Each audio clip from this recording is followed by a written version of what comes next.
I think the real atmosphere of Old Trafford when it's empty. I think when people say they call it the theatre of dreams, when you look at it, it's the way it is now. It is a real amphitheatre, isn't it? I mean, it just seems to engulf everything round about it. You know, it's a fantastic feeling.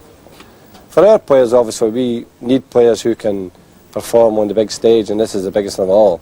We need players who have this great temperament that can go onto Old Trafford in front of 55,000 and say, I belong here.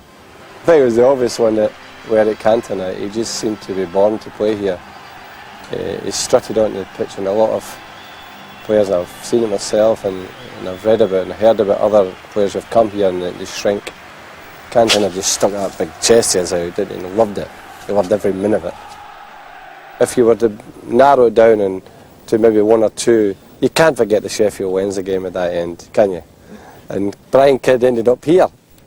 He took three mighty leaps, a somersault, and 3 jackknives.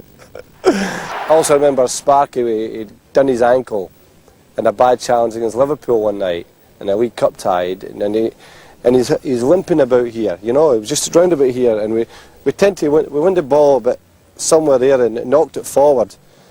And I think it was Brian McClare gone for it, and it got headed out, and Sparky was still limping, and come on at about here, about 30 yards out, and he hit it right on the drop.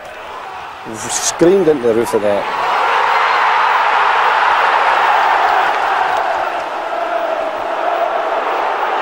Hughes. The try's luck. It's in. At the end of the day, it's all just part of the theatre of dreams, really. This is what we've come to think about Old Trafford, and it's a special place.